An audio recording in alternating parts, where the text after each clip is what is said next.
I'm John Kane, and I welcome you to Let's Talk Native on this Saturday, May 9th.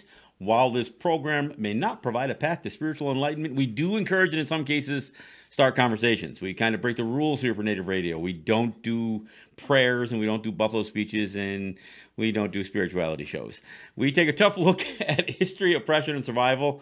We talk about culture, the arts, politics, and identity, and we may step on a few toes along the way. But our real goal here is to bring people together by breaking down what separates us. We will take on the false narratives and provide critical thinking to all that's heaped upon us. And we do it all right here live from the Cattaraugus territory of the Seneca Nation.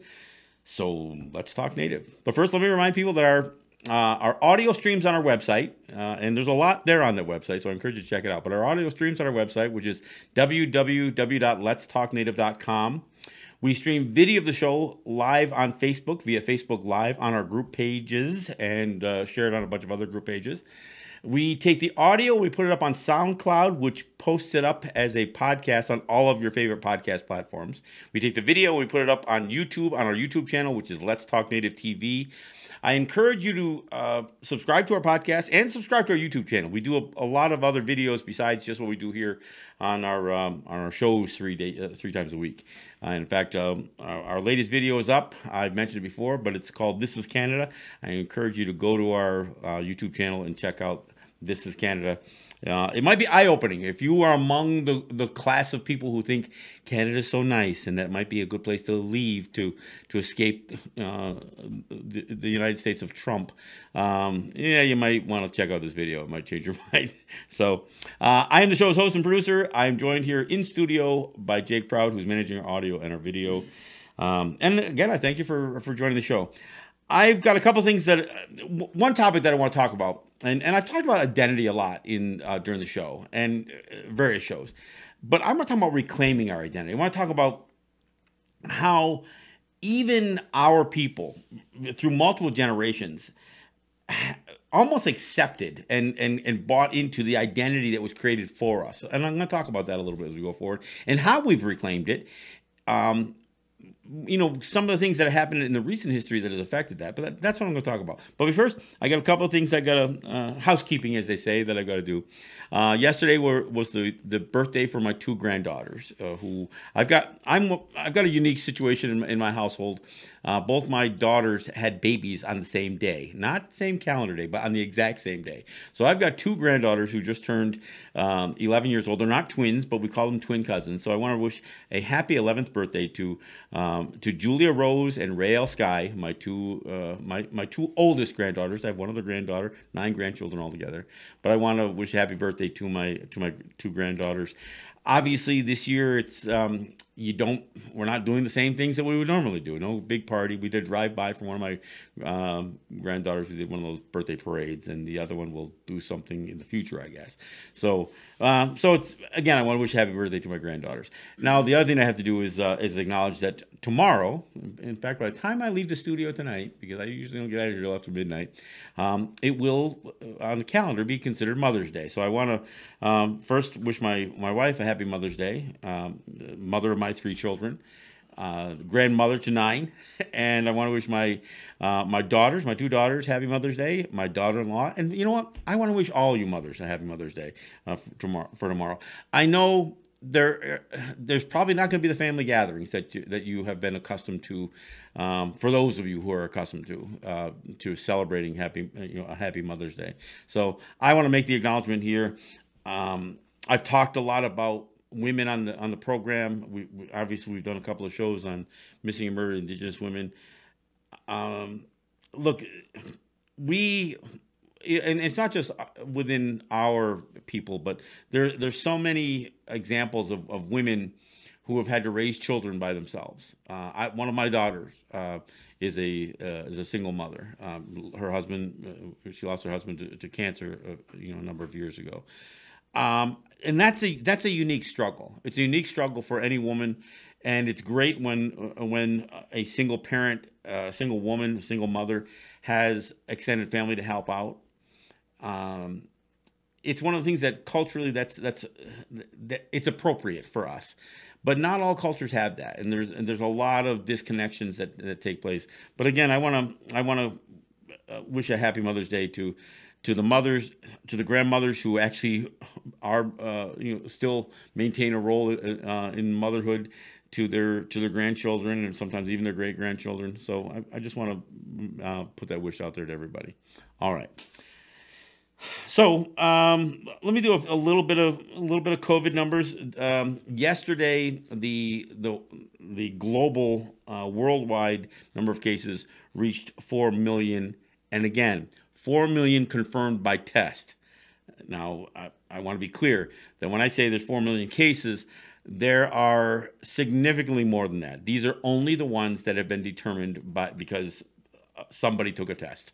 There are many, many, many more people who have not only contracted the disease and carried the disease and spread the disease, became very ill with the disease, but even died with this disease that were never tested. So when we use these numbers, and any of the numbers that I cite, on a show by show, are not really reflective of the actual true numbers. They are only the confirmed numbers by test. So, but yesterday, again, the global worldwide number of cases reached 4 million. It's 4.1 today. The U.S. Actually represents 1 million active cases. The number of cases that the United States has had is a third of all of the global numbers, but the number of active cases, because some people not only have perished, but some have recovered. The number of active cases, the United States represents almost half of all active cases in the world. Again, envy of the world. I know, envy of the world, right? So, and that's worth noting. So, because if there's 1 million active cases in the United States, that means that there's 1 million people confirmed by test who can infect others and who are infecting others. And even if you're hospitalized, you still can be infecting others. So that's part of the reason that this is such a problem. And that number of active cases, it grows every single day. It's not like the recovery rate or even the death rate is lowering the number of people that are actively infected by the disease. No, it grows significantly every single day. The U.S. reached another milestone in terms of the number of deaths, even though the prediction by Trump and company was that this would max out at 60,000. They're now at 80,000. Today, I think they reached 80,000 deaths in the U.S. And they're adding at least around 2,000 cases per day. Some days have spiked up higher than that, and the numbers vary. Probably less to do with actual cases and deaths, but more to do with the day that they report them. But 80,000 deaths in the U.S. They reached that today. Again, those are deaths that are confirmed either by test or some sort of CDC standard for just determining whether a death was caused by COVID-19 or not. The estimate that we talked about on the last show was that it would be 150,000 by August, and it'll probably be closer to 200,000 by August, and especially if you're talking about the end of August. I mean, the numbers are growing. It's significant. Another thing that's worth noting: the UK is second behind the US in the number of total deaths, but that's at 31,000. The UK will surpass Italy for the number of cases probably in the next couple of days. Russia will surpass the UK and Italy in a couple of days as well. They're approaching, I think, the 200,000 mark or something like that.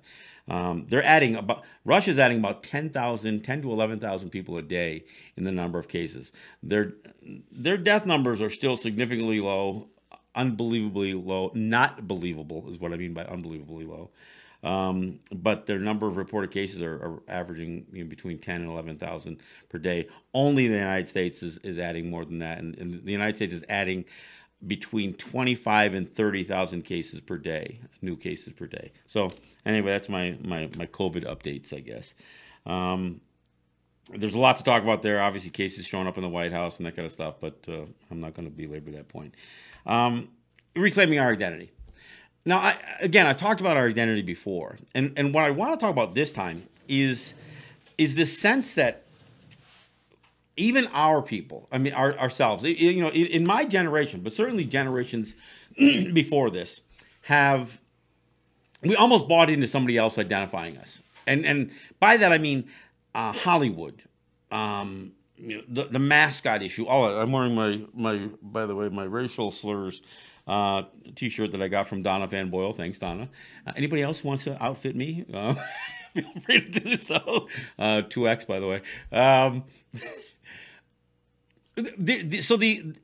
There's this appropriation and this idea that Hollywood, when westerns were such a big hit in Hollywood, they would define what a native person looked like, what we sounded like, the whole pidgin English thing, and the bandanas, which were never, headbands.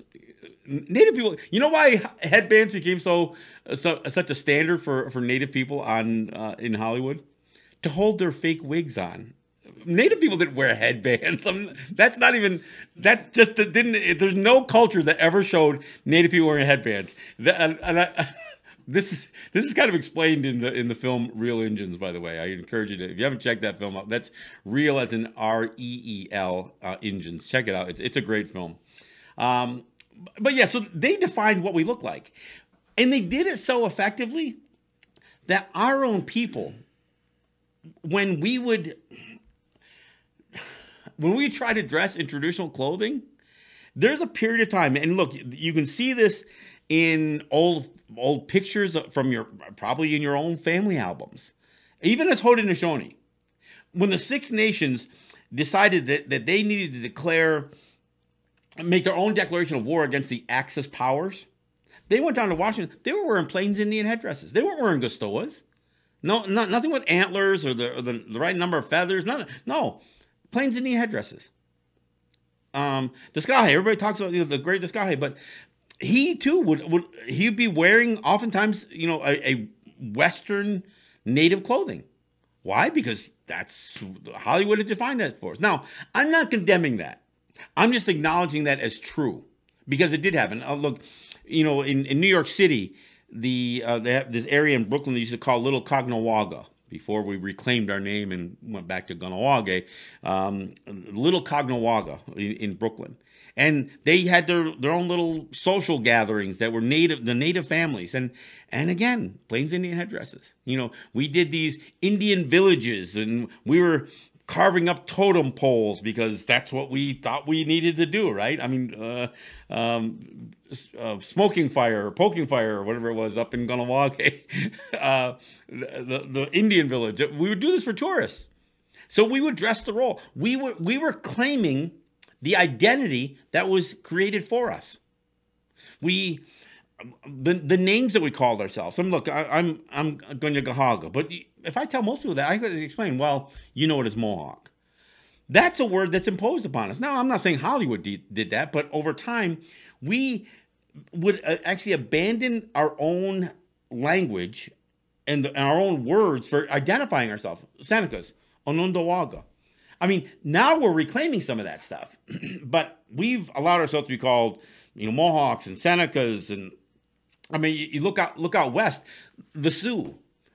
If you talk to the Lakota and get into the definition of the word, Sioux is not a word that they appreciate, that they respect, and they acknowledge as a label for them. And yet, Standing Rock Sioux, Cheyenne River Sioux, I mean, all the Sioux Nations, all of these, it actually becomes part of their name because the federal government called them that.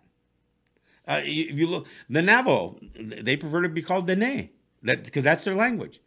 Anishinaabe. I mean, we have all of these words that somebody else bastardized or completely changed. I mean, look, we have names of peoples that were French words. Lac de Flambeau. What the hell is Lac de Flambeau? I mean, I don't know, a lake of fire, I guess it must be, or something like that. I don't know. But, I mean, so how does a French word become the name of, Iroquois? That's Haudenosaunee, not Iroquois, and yet Iroquois. I mean, these are the words that got imposed upon us, and we just used them. And in many ways, we still do. I mean, one of the companies that, when I first started doing this We worked through a company we called Iroquois Promotions. Completely inappropriate name. The lacrosse team associated with the Haudenosaunee Iroquois Nationals. For one thing, neither one of those words should be a part of the name of our team. We shouldn't be called the Iroquois Nationals. I don't know what the hell that even means. But we've done that. We've done that. Look, and it isn't just because we've adopted English and or English has been imposed upon us and we've lost much of our language, because we've always had somebody. We've always known the words. So again, on that same vein, Seneca Nation of Indians. For one thing,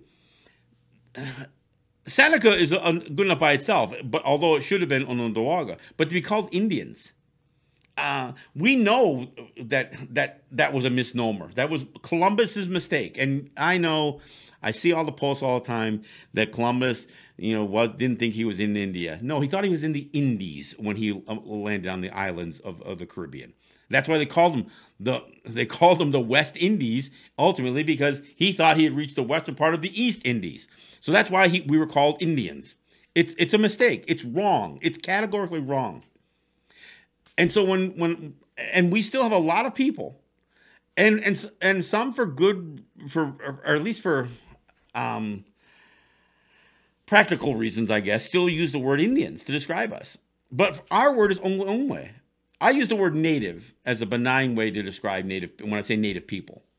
And the reason I say native people, because all of our words do not describe us as nations. I don't like First Nations, and I don't like, American Indians or, First Americans, none of that stuff. No, none of those words are my preference. And that's why I'll use something benign like native peoples, because Onondaga means the people of the mountains. Gunyagaaga means the people of the land of Flint. Onyotaaga, the people of the land where the stones stand. So it's always the people. Dene means the people. Lakota means the people. So, this word nation, which is a box that Europe defined what is a nation. So we let these European powers define it. And that's what I'm saying. We've begun to reject some of those identities that were created for us. Only begun. Seneca Nation is in the process of dropping the word Indian from the name. So they oftentimes refer to Seneca Nation more so than Seneca Nation of Indians. But there's a lot of things, SNI, Seneca Nation of Indians, it becomes habitual, right? So you start to drop some of those things. Some of the traffic signs change a little bit, and they put Seneca words or words in the language on there, so people become more familiar. But we know enough words to at least distinguish ourselves. We know that. I can identify myself as Gunyagahag. I can identify myself as Garhio instead of John Kane. I can identify myself as Ungwe instead of even a native person. So, and we should do that.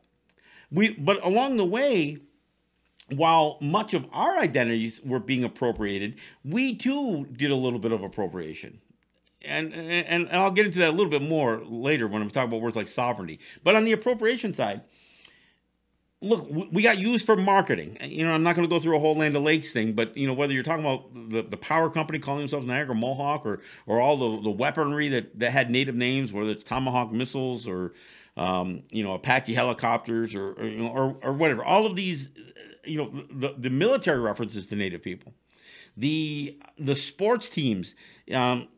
Obviously, the shirt that I'm wearing is to mock the Washington football team, who uses a slur.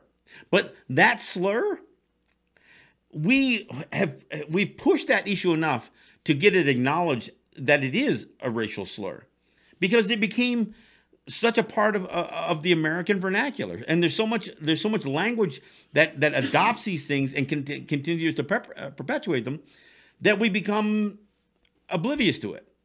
And there was a time that we as Native people would root for a team that would have a buffoonish cartoon Indian on the hat, or a racial slur for the name of the team, or a tomahawk or a spear or a lance or something. We would root for the Chiefs or the Blackhawks or the Braves.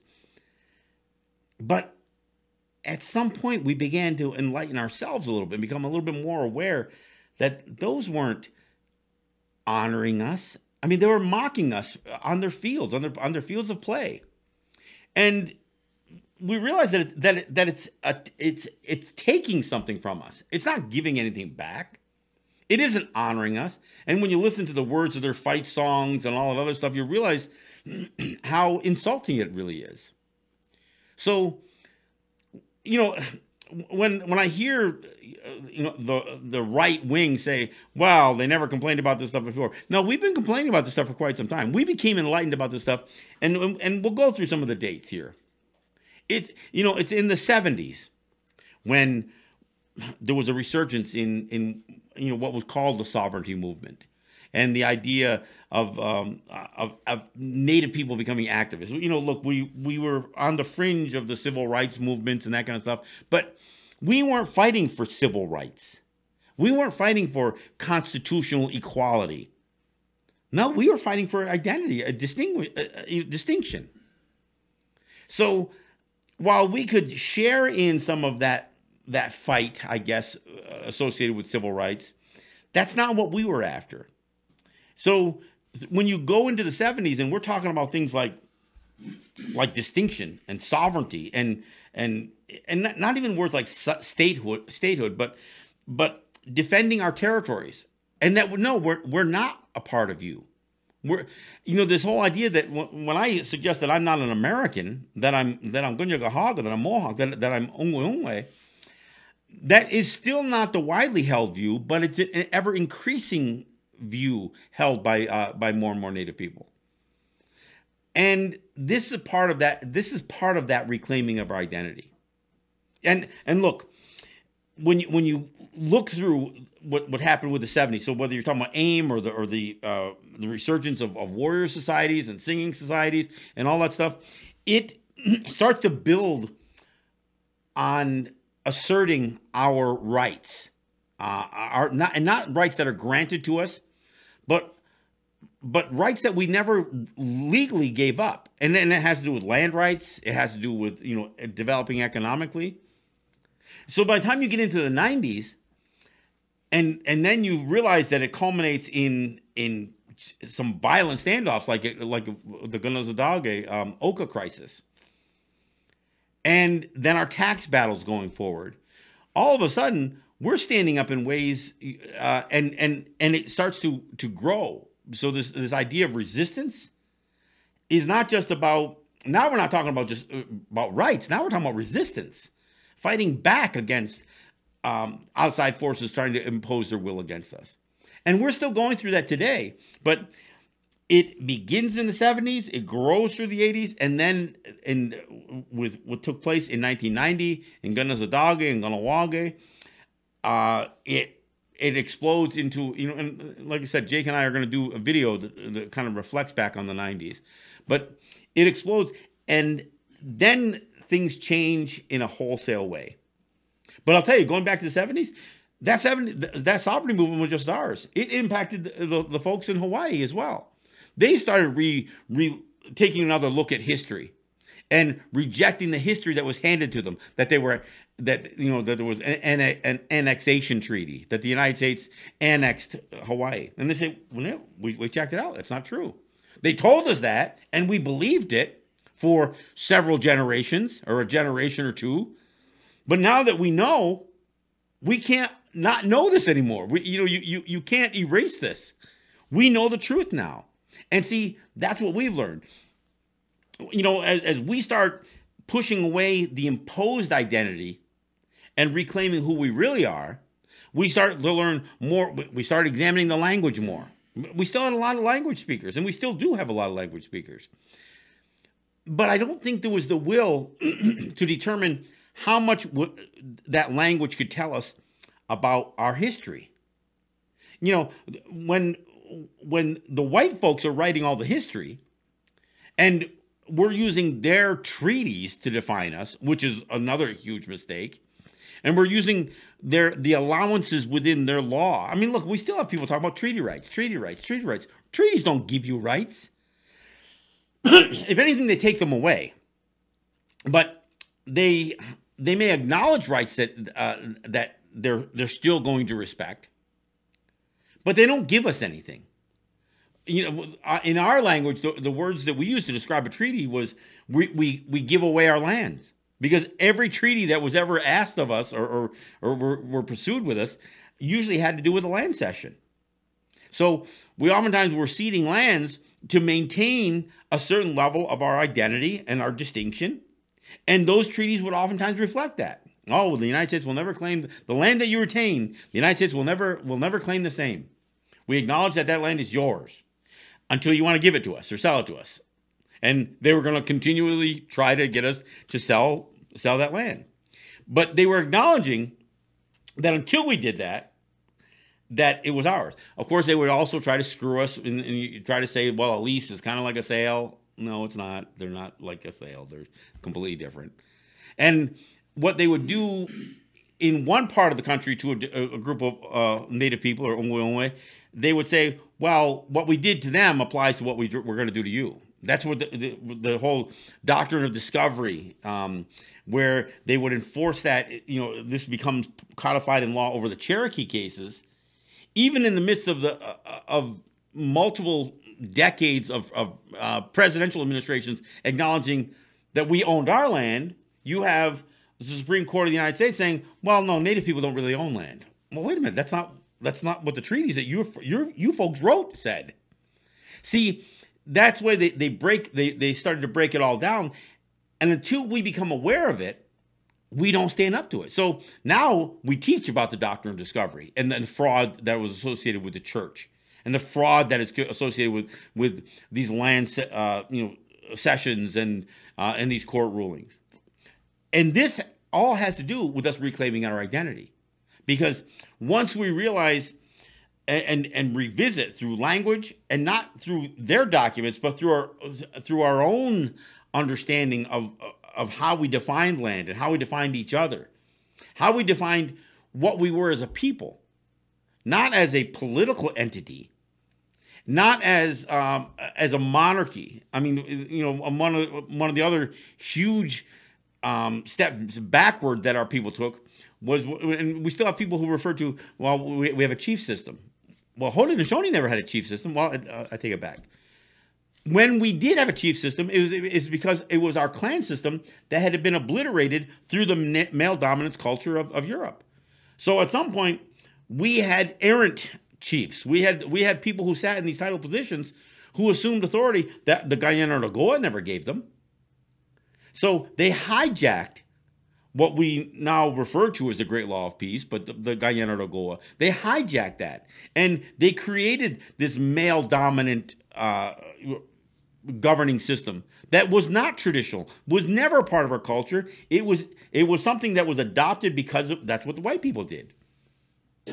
But as we start to learn more, and we still right now, we sit at odds, even within some of the longhouses, and that's why we have sometimes this rift between the Handsome Lake longhouses and the Great Law longhouses, because the Handsome Lakers are all saying honor the chiefs, and the Great Law says no, the power still is vested with the people, and it's the clan system, it's not the chief system. So, and I'm not saying that those two things are the only ways to define a Great Law longhouse and a Handsome Lake longhouse, but it's one of those characteristics. Because part of this whole changing of our systems usually was about a power struggle and control. Women became subjugated within our system because of our own, steps backwards that we took culturally and in our own identity.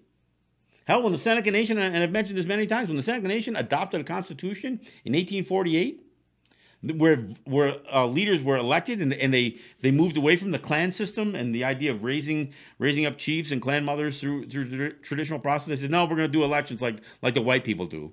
Again, a real identity problem there. But when they did that, women couldn't vote. Well, how could that have been? How could we have gone from we teach this to our kids still today in school. Even in the white schools, they say, well, the Haudenosaunee revered women, and women had an equal place in governing. And well, wait a second. If that was the case, how did it deteriorate? Well, I'll tell you how. Because we lost our identity. We accepted what was being imposed upon us, and now and since the 70s, we've been increasingly reclaiming more of that. And so that's what I'm talking about here. All right, we're at the bottom of the hour, so we're going to take a break and we'll come back. I want to keep going on this. I want to explore not only where we've come, but how and what it means to us now. We've got situations that are developing on a daily basis that pit us against the states, that pit us against the federal government.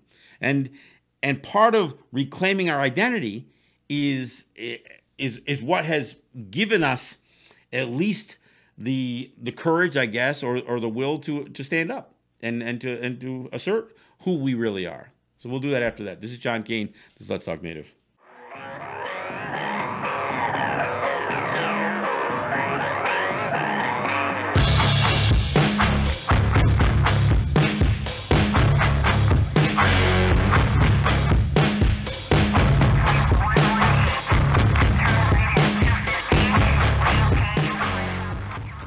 All right, thanks for coming back. This is John Kane. This is Let's Talk Native. I want to thank our sponsors. I want to thank Ross and Holly John and the RJE family of businesses. I want to thank the folks at Grand River Enterprises and Eric White and ERW Enterprises as well. I want to thank all of you who help on a regular basis, and those who every once in a while will drop a check in the mail. It helps us. We're still trying to do a little bit of. We're always trying to build out some of our equipment. We are looking at possibly even changing how we do our shows, switching perhaps more to an OBS system that allow us different camera angles and multi-cameras. And so we do that by buying additional pieces of equipment and try to expand what we are capable of doing, not only with the shows, but even the videos that Jake and I work on. So so any of you who do support the show, you enable us to grow, not only with what we're doing with Let's Talk Native and Let's Talk on WBAI, but what we're doing in general here. So I also want to thank all of you who share the show, whether you share it as a podcast or you share it across Facebook as a live stream, whether you share the videos. And again, I want to plug our latest video once again. This is Canada is our latest video on YouTube. You can find it on our YouTube channel, which is Let's Talk Native TV. And I encourage you to not only view it, but share it, but offer your comments. And, share it on social media. You can share it on Twitter and on Facebook or whatever other social media you use. I would like to get feedback on this. I mean, I don't think it was that bold to do a video that exposes just how much racism exists in Canada. Most of us who travel on either side of that imaginary line know it, but there still is this pervasive view that so many people have that Canada's so nice. Well, it ain't so nice. It ain't so nice. So check out the video and share your comments. If you don't agree with me, then that's fine too. But at least that's a conversation that we can have. All right. So back on topic. I'm talking about reclaiming our identity. And part of what is involved is overcoming the way we are characterized in history. We're always just the notion of history suggests that we existed in a time before, like we don't exist anymore. In fact, there are people today in many places around the world, but in the United States and in Canada, that don't know that we exist as distinct people anymore. Oh, I didn't know I didn't know there were still Indians.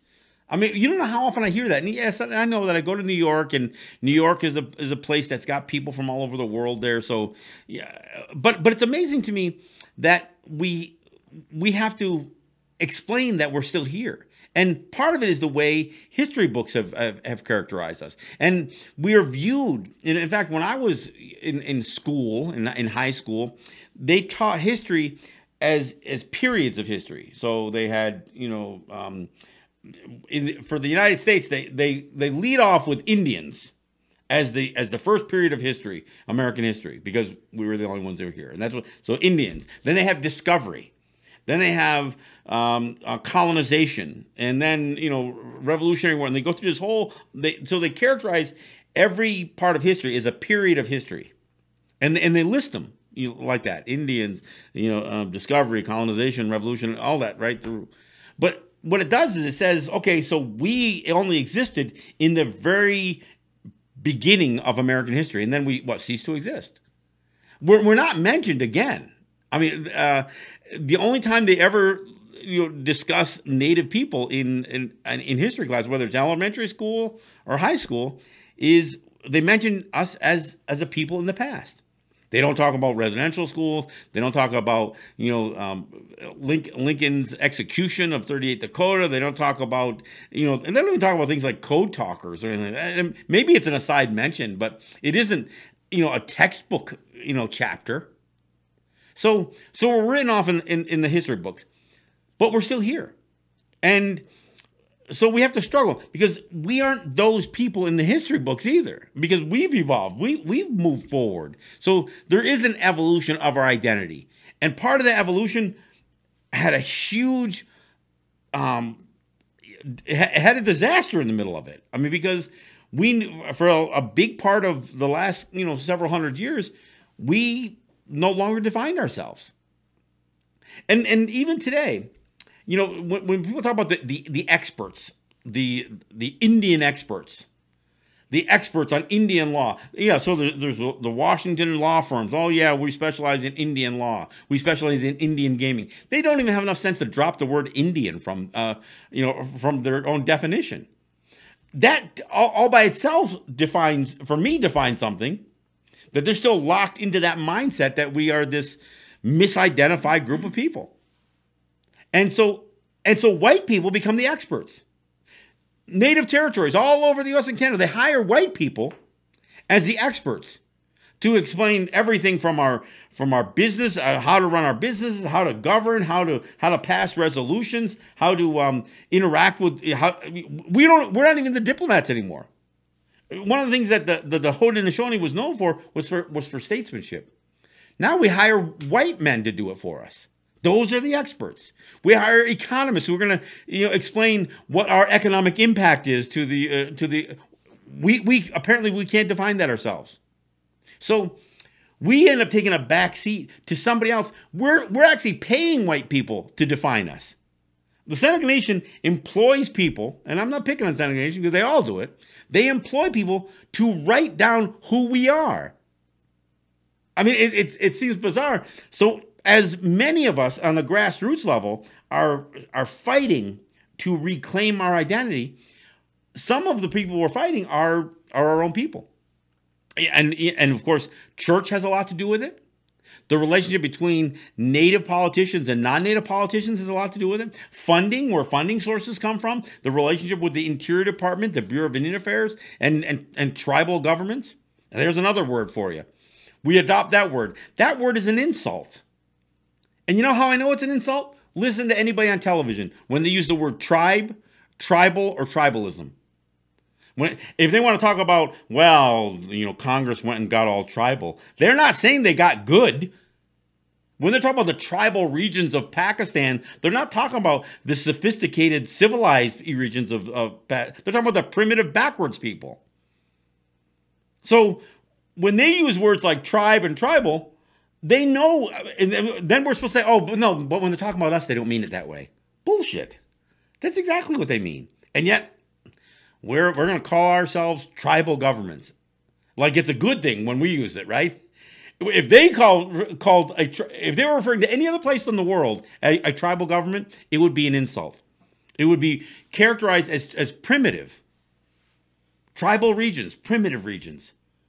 Well, aren't our areas, why aren't our territories tribal regions? Well, as far as they're concerned, they are. That's why we got to hire white people to define us. So the reality is we don't need to hire white people to define us. We have plenty of articulate, intelligent, and I don't mean educated, because that's, when you want to talk about how our identity's been so jacked up, it was through education, those history books. How we teach about economic development. We frame what we're going to do on our territories on what they allow. And again, here's a classic example. We're in the midst of a pandemic where some states have taken no measures to either limit or slow the spread or to protect their own citizenry, whether it's the elders. Look, Jake and I were talking before the show. 30% of all the people, all the deaths of that 80,000 people, 30% of them were old people in nursing homes. Well, I don't know if to say old people. There were people in nursing homes or people who worked in nursing homes. They were nursing home related deaths. How could you not have been able to protect a nursing home, for crying out loud? Or the people there? I mean, it's a pretty well-contained group of people. But no. So the states, many states, including the much, praised Andrew Cuomo, he was slow to react. And don't even get me started on the moron in the White House. But so not only were so many states slow to react, some didn't do anything at all, like South Dakota. So what happens? The native people there say, wait a second, we are going to, and it's not just in South Dakota, but many native territories, they start saying, we want to put a little bit more control over who's coming through our territories. In some places, like even here on Seneca territory, look, there's a lot of commerce here. There are highways that go through, but many native territories have highways that go through the territory. But doesn't mean we don't have the right to do a checkpoint. So in Cheyenne River and Oglala territory, and other places, but in South Dakota, they put up checkpoints. Now these checkpoints they weren't blockades. They wanted to know, what's your business here? What are you coming into our communities for? Do you have any symptoms? The same thing that any of the criterion that any place else would have to ask about travel. That's what these guys were doing. But the governor, South Dakota Governor Kristi Noem, I guess her name is, Kristi Noem, she demands that the native territories cease and suspend their checkpoints. Well, who the hell are you, lady? I mean, what? I mean, my immediate reaction is, F you. You're not going to tell us that we have no power to regulate who comes on our territories. But I'll tell you, a couple of decades ago, we would have done such a thing. We know we have the right to do it now. This is part of reclaiming that identity. But as we reclaim that identity, we got to fight like hell for it. Every time we try to take steps, look, most people don't realize this, and I didn't know this actually still exists. Even this notion of self-determination, you look at the history, and we're going to do a video on this. The 5 policies of the U.S. The first was killing us, killing Native people, extermination. The second was removal.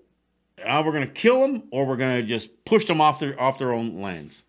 Then there was assimilation. Now, and I want to say then, because these all overlap. Look, they were killing us and removing us at the same time. They're also working to assimilate some of us. And so, well, we're not going to kill them. We got to make them into Americans. So they got to whitewash us, right?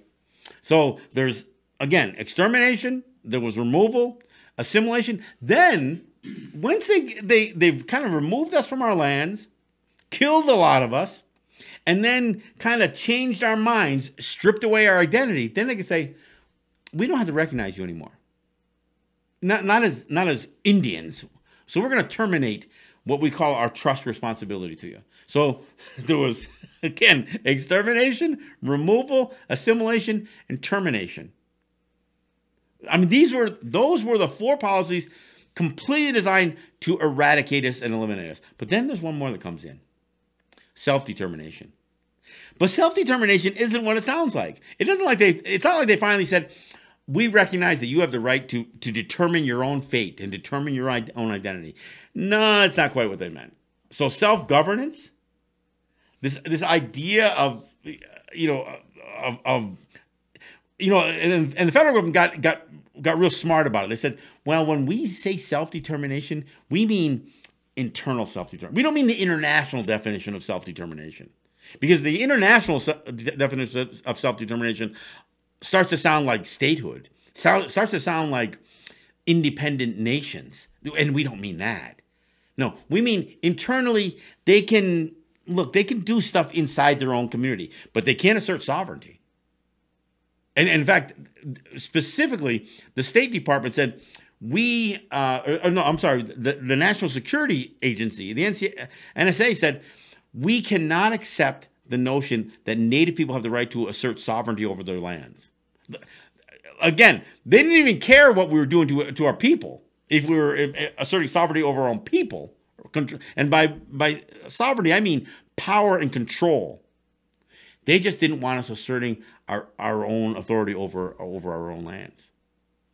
So, and that hasn't changed. I mean, we're still fighting Andrew Cuomo over what the governor feels we can and can't do on our lands. The Lakota, they're still fighting the governor in South Dakota over what they're fighting over the right to protect their own people. And they have language in treaties that basically say no white man has the right to freely pass through native territories. They can only do it with permission. The native people get to decide who is allowed to and not allowed, who is and isn't allowed to come through their lands. Not according to Kristi Noem. No. She's going to sit there as the governor of a state and try to dictate what native territories can do, what native peoples can do.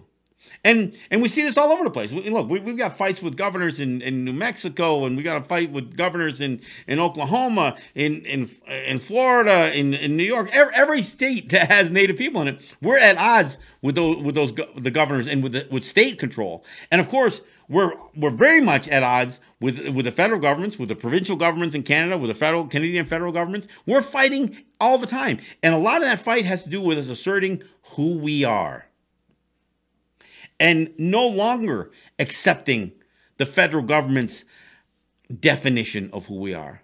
Because that's what the Indian Act did. Indian Act says, we're going to tell you what an Indian is. The Indian Reorganization Act, same thing on the U.S. side. We're going to tell you what an Indian is. Well, I'll tell you what. We ain't it. We don't claim the Indian. And the fact that you have tried to impose that on us, even as you were appropriating it and calling your baseball team that, or your high school teams that, you were claiming it for yourself, and are trying to impose this redefinition of these words on us at the same time. But see, we get to decide. It doesn't have to be written anyplace. And even though it is affirmed in things like the UN Declaration on the Rights of Indigenous Peoples, but we didn't need the UN to say it either. We get to decide who we are.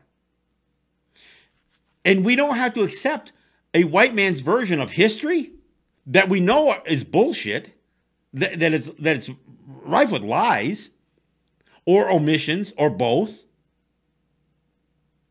We don't have to accept any of that. We don't have to accept that the appropriation of our names or words or references or our images. We don't have to accept a bunch of white boys, putting headdresses on, dancing in the streets for their high school.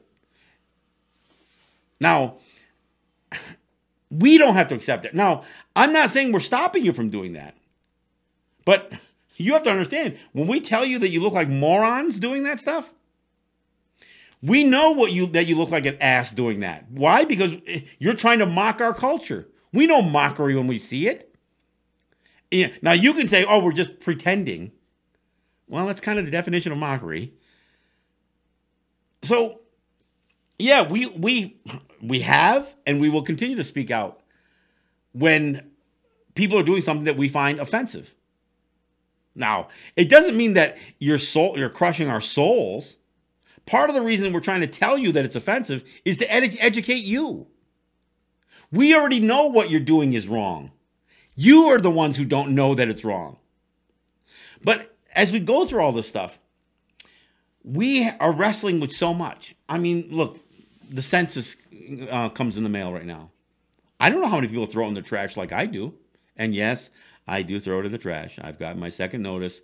Even though it says required by law, well, I'm sorry, it's required by me to throw you in the trash. So that's what I do.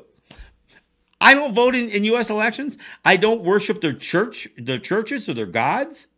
I don't worship their politicians. And even though I speak the language, and I'm going to tell you, I speak it a lot better than most white people do. Because apparently, even though English is the national language of the United States, somewhere along the line, they forgot to teach people how to speak it or write it.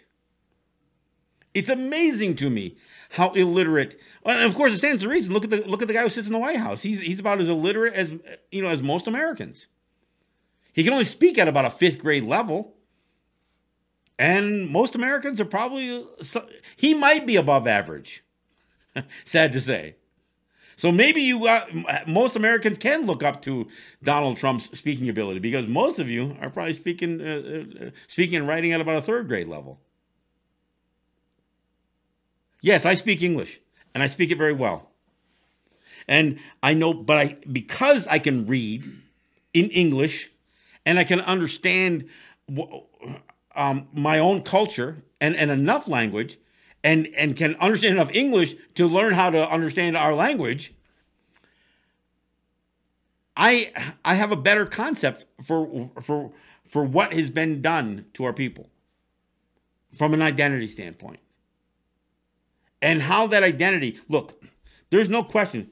You look on most native territories, I don't know, I remember I've counted them up a bunch of times and I always forget how many there are. There's churches all along every native community. And most native communities will have 1 or 2 longhouses, but they'll have a half dozen or more churches. And those churches affect the way we think. But the interesting thing is, even the most devoted Christians can't abandon certain aspects of religious ceremony, or not religious, native ceremonies, not religious ceremonies. 10-day feast. There's nothing in Christianity that talks about 10-day feast. But so our people are conflicted, and I refer to this as cognitive dissonance, and I specifically refer to it as the cognitive dissonance of assimilation. And part of that exists because we've had generations of people who lost their way. Their identities were altered. And again, they were altered by history, by churches, by governments, by laws. Them telling us what we can do. When they pass a law that says they get the right to, they have jurisdiction over criminal and civil jurisdiction. Wait a second. How did you get that? When did we give that to you? Oh, no, you didn't give it to us. We just took it. Well, then what's the legal framework for it? See, if they just tell you that and you accept it, and part of it is our own lack of understanding about how they operate. Look, the United States and other countries, they claim to govern under the rule of law.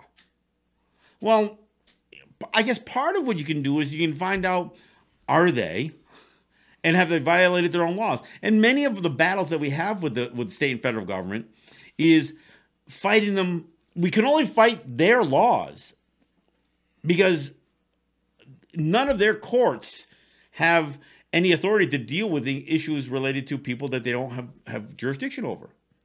So most of the time when we're fighting, either in Canada or the United States, we're saying you are misunderstanding your own laws. You're giving authority to your laws that have no foundation. We never fight in court on the basis of our own laws. In fact, we can't even fight in their courts on issues of sovereignty because they can't rule on issues of sovereignty in a state, or federal, provincial court. To the extent that some of them have, they've always had to come back to the place and say, we have no jurisdiction, which they are really averse to doing. So rather than losing or admitting they don't have jurisdiction, a lot of times they'll throw a case out. So there ends up being no case law that shows that we asserted our own jurisdiction. They'll say, well, we in the interest of justice, they actually have this category. In the interest of justice, we dismiss the case. What the hell does that mean? What does that mean? So this is why we have to take a stronger stance on who we are. And we have to be real careful on how much of their colonial systems, whether it's church, law, education, we allow that to dictate our identity. entertainment as well, I guess, media. Look, what they've written about us, the movies they've made, the TV shows. Look, every once in a while, something will appear, from a media or entertainment standpoint that shines a little truth. But since so much of that stuff is all fantasy, how can most people discern what is true and what's not true? Most of the stuff that they've written about us throughout the ages, from the James Fenimore Cooper right up through L. Frank Baum. I mean, all of these notable authors and writers over the years have completely bastardized who we are in terms of identity. Newspapers, books, history books, teachers, scholars, people from academia, lawyers. One lawyer that spoke to a crowd of Seneca businessmen said, my job isn't to fight and defend Indian law. My job is only to find where state and federal governments have violated state and federal law. That's his only job in defending. That's all he can do. You need to learn. You need to learn what your rights are. Not your rights under U.S. and federal law or U.S. and state law. No, you got to understand more of who you are. Your identity lies at the foundation of what you assert as your rights. What you assert as your own authority. Tewatatawi, your right to carry yourselves, your power, your authority to carry yourselves. It doesn't come from the federal government. It doesn't come from a treaty. It sure as hell doesn't come from a history book or a law book. It comes from a history, our history.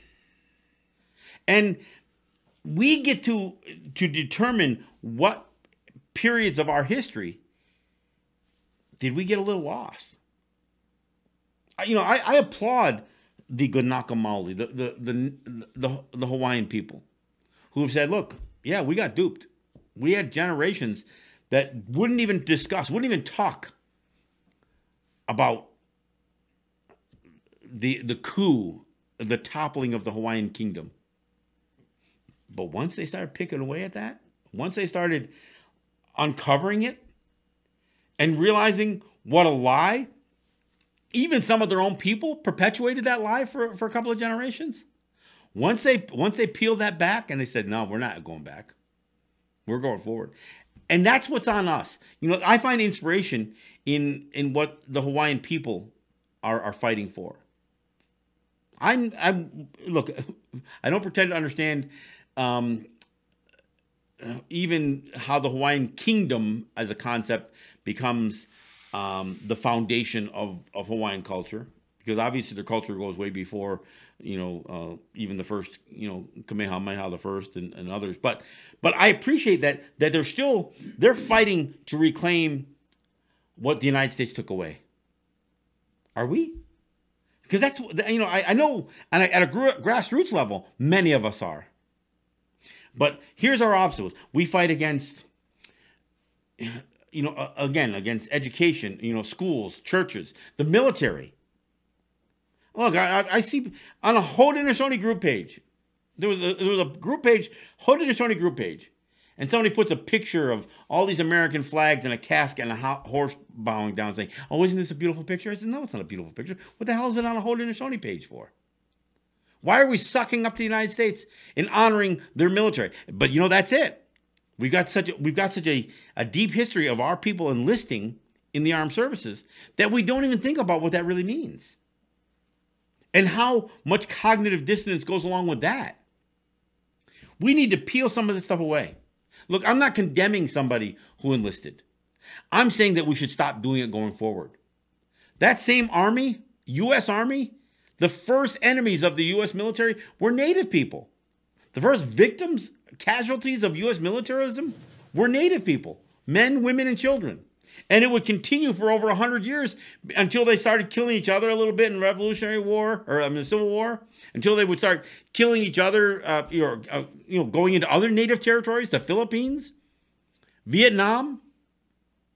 you know, uh, all these other brown people of color that the United States would oppress with their military. It started with us, and we enlisted.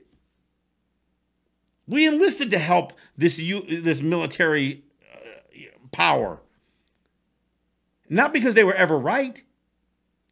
Part of it is our own wrestling with our own abilities and our own desires to be accepted. Man, I'm running out of time. I ran out of time. Look, I want to thank you guys for listening. Got on a bit of a roll. Look, share the show. We'll be back here on Tuesday, and we'll do it all again. I'll give you updates. But thanks for listening. And again, tomorrow, happy Mother's Day to all the mothers. This is John Kane. This is Let's Talk Native. Yahweh.